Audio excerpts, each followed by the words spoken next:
If Wethersfield has a main street, a commercial street, this is it, I think, here at Silas Deane Highway, that runs from South Hartford all the way through the city to Rocking Hill on the other side. And this, from what I know of Wethersfield, is where most of the retail is in Wethersfield. You're not going to find many Domino's Pizza or Starbucks coffee necessarily here. They have their own porn shop here in Wethersfield. I'm sorry, no arcade. But they actually have a porn shop here that sells DVDs. Anyways, I'm standing here across from City Hall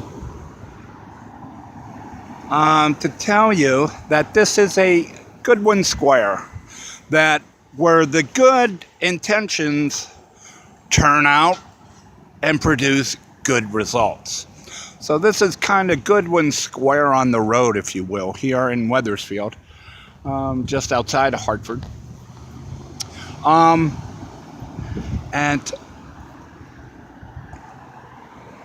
I want to talk today about music and how one discovers music, okay? I remember being in the living room in 1973 when my parents insisted on turning on an Elvis Presley concert.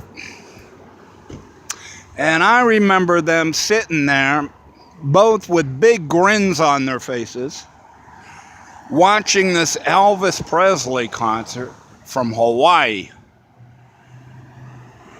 And I remember getting up to leave and being disgusted and insulted. And I remember my mom saying, "You don't want to see this? You might like this. You know, this is something you should watch."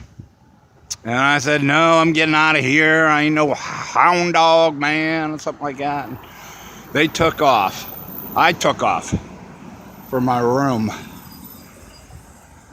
Anyways, about a year later, after I subscribed to Columbia House Music, where you can get a whole bunch of music for like a penny.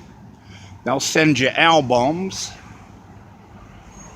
you know, like 15 albums for a penny. And then, of course, what I would do is get the 15 albums and just never bought anything else. And, you know, despite the obligation in the contract that you had to buy so many albums over a year or two, I just let it go. Anyways, before I let it go, I got my 15 albums. They would send you a album of the month selection, where they would just automatically ship it out unless you put on their card, "No, I don't want the album of the month." So the first album of the month selection at Columbia House was Elvis Presley, "Aloha from Hawaii." And I thought, oh my God, now they're never going to get paid. Now they're never going to get another dime from me. They think I'm going to pay for this. But anyways, I figured it's mine now, and, you know, when I don't send them any money, they'll stop sending me records, which was usually the procedure then. So I threw it on. I said, what the hell? You know, it's like, you know, I remember when he was on television, and now he's, you know, album of the month.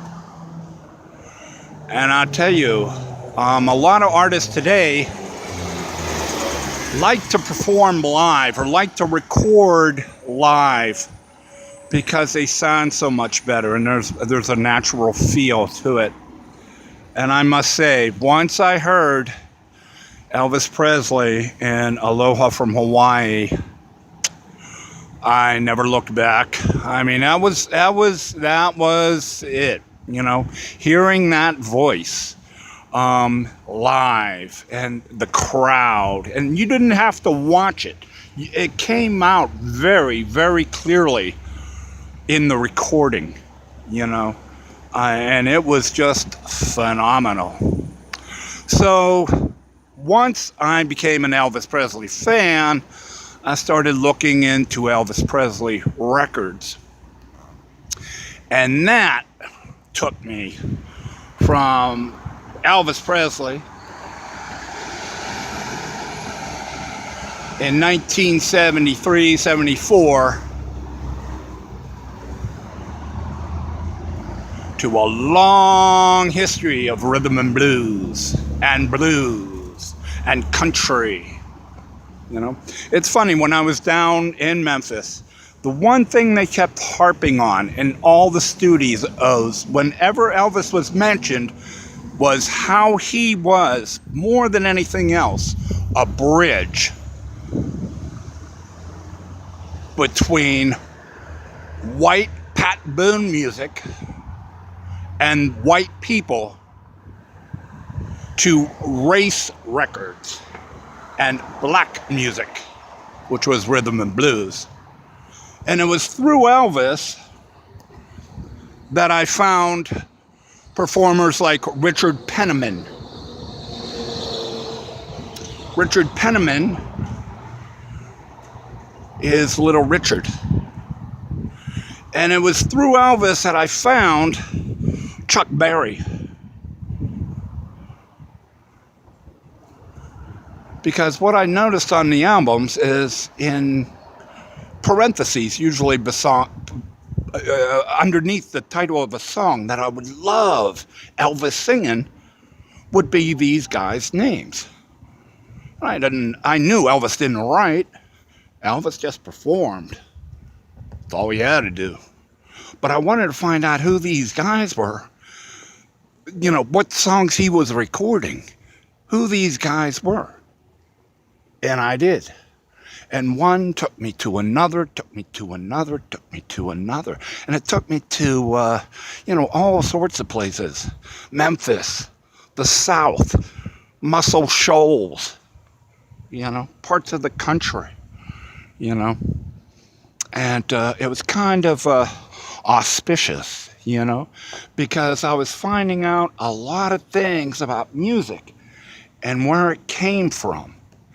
And it wasn't all Donny Osmond and Marie, It was kind of a long, long history that goes back in time. And a lot of performers that I never heard of. But I tell you, once I heard from them, I was not going back. I was never going to be the same again. And so that led me on. And it was then that I discovered rhythm and blues, and that, Elvis may be it for many.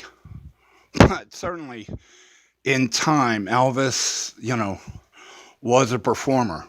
And I must say, the greatest performer I have ever seen live. But man, he had some pretty good guys behind him.